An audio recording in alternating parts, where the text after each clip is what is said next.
మారుమనసు లేదా పశ్చాత్తాపంలో పాపాన్ని బట్టి దుఃఖము, బాధ ఉంటుంది. మీకు గుర్తుందా యేసుక్రీస్తు ధన్యవచనాలలో ధన్యుల గురించి ఏం చెప్పారో? ఆయన చెప్పారు, దుఃఖపడువారు ధన్యులు, వారు ఓదార్చబడుదురు. ఆయన అర్థం క్రైస్తవులందరూ ఎప్పుడూ దుఃఖంలో నడుస్తూ ఉండాలి అని కాదు. కానీ దాని అర్థమేంటంటే మన హృదయాలు మార్చబడ్డాయి. మనము ఒకప్పుడు ప్రేమించే పాపాన్ని ఇప్పుడు మనం ద్వేషిస్తాం.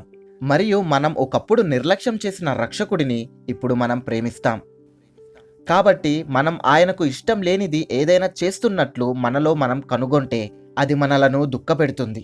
అది మన హృదయాన్ని నలుగగొడుతుంది. ఇప్పుడు నేను కొన్ని వచనాలను చదువుతాను. అవి చాలా ముఖ్యమైనవి. ఏజ్రా 9వ అధ్యాయం 5-6 వచనాలు.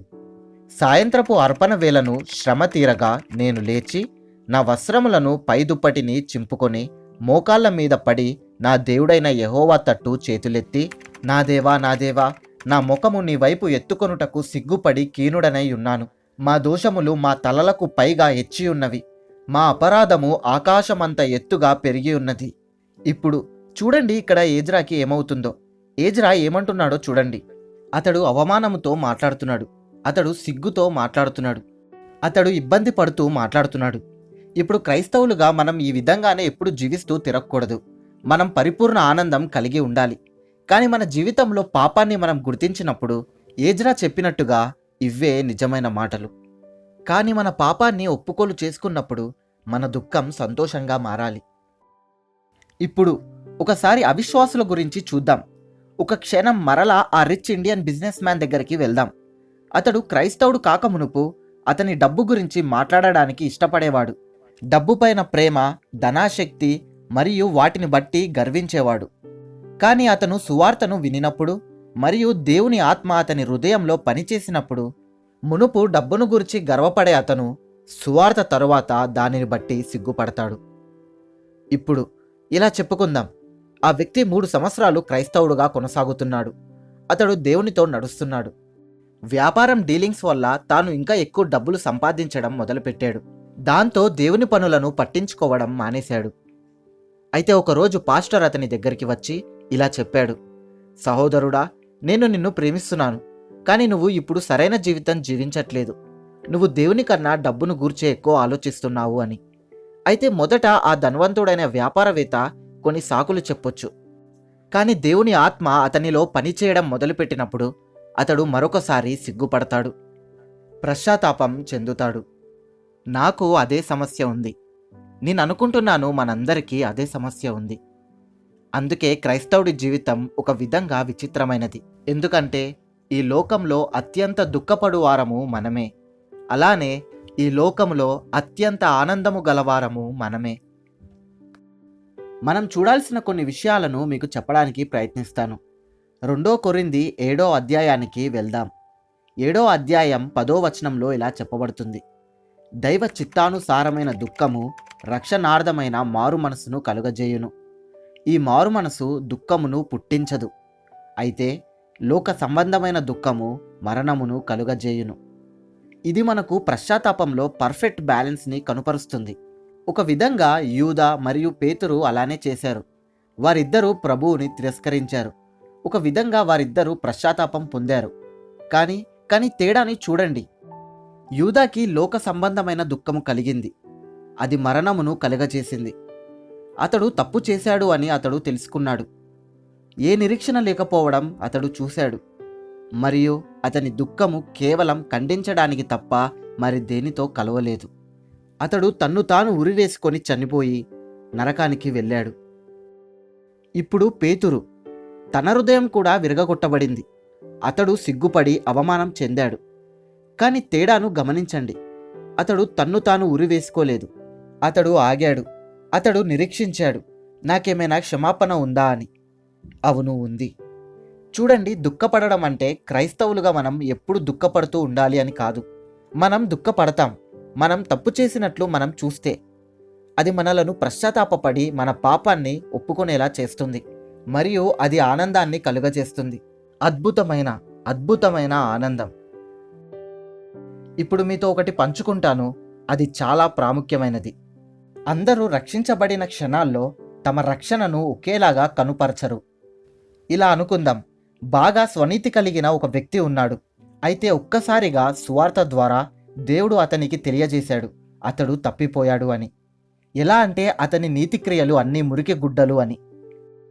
అయితే అతను నిజంగా నేల మీద పడి ఏడుస్తున్నాడు. అతడు తెలుసుకున్నాడు అతడు ఎంత మురికివాడో అని. అతడు ఏడుస్తున్నాడు. అతడు ఏడుస్తూ దేవుడి దగ్గర ముర్రపెట్టుకుంటూ రక్షించబడ్డాడు. అది అద్భుతం. కానీ ఆ విధంగానే ఎప్పుడూ జరగదు. ఇలా చెప్పుకుందాం. ఒక వేశ్య ఉంది. తనను తాను మురికిదానిలా చూసుకుంటుంది. తాను ఏమయ్యుందో దానిని ద్వేషిస్తుంది. ఒకరోజు ఎవరో సువార్తను ప్రకటించారు. అయితే తాను తెలుసుకుంది నన్ను దేవుడు ప్రేమిస్తున్నాడు అని. దేవుడు నన్ను ప్రేమిస్తున్నాడు, యేసు నా కొరకు చనిపోయారు అని. అయితే తాను నేల మీద పడి ఏడవడం, దుఃఖపడి విరగ్గొట్టబడి ఏడవడం నువ్వు చూడలేదు. తాను నిజంగా దేవుడు నన్ను ప్రేమిస్తున్నాడు అని ఆనందంలో మునిగిపోయింది. తాను క్రీస్తును నమ్మింది. తాను చాలా ఆనందంగా ఉంది. ఇప్పుడు నేనేం చేస్తానంటే, మీరు ఒకరిని మరొకరితో నెససరీగా తీర్పు తీర్చలేరు అని చూపిస్తాను.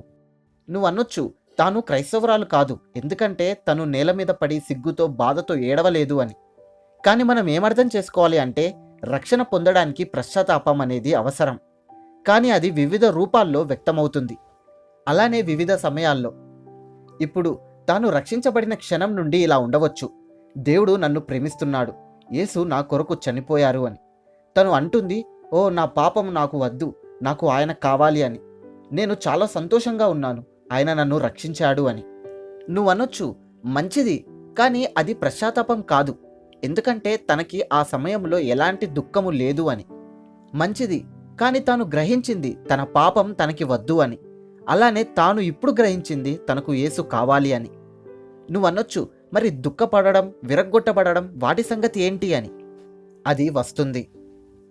మీకో ఉదాహరణ ఇస్తాను.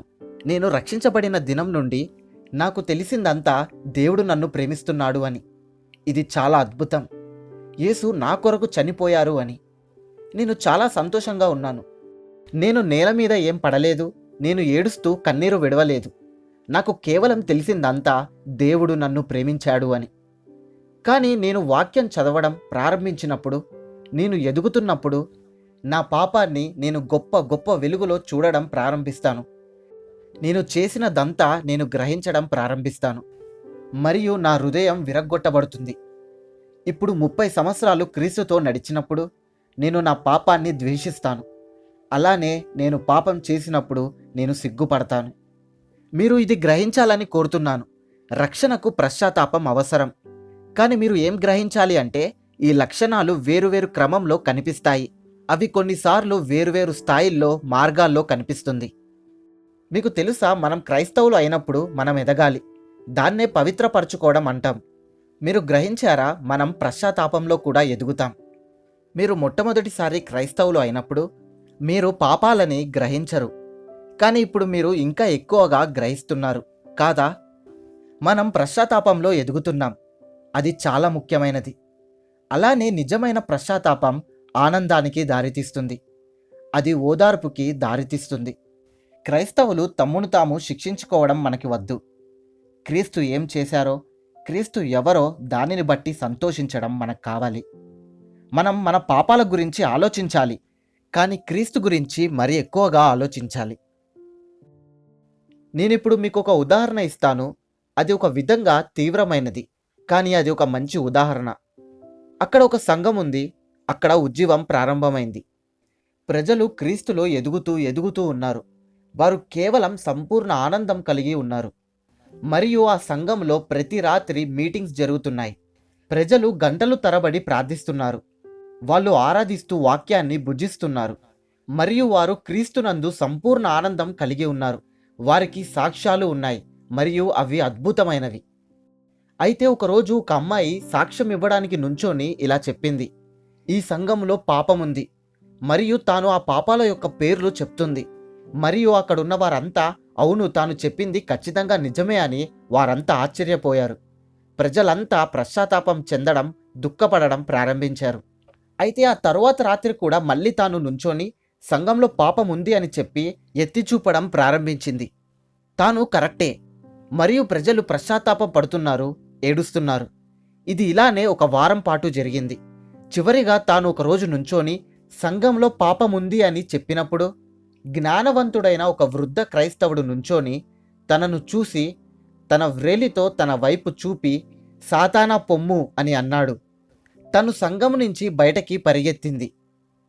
అయితే అందరూ అతనిని చూసి అసలు నువ్వు అలా ఎలా చేశావు, తను చెప్పింది అంతా సత్యమే అని అన్నారు.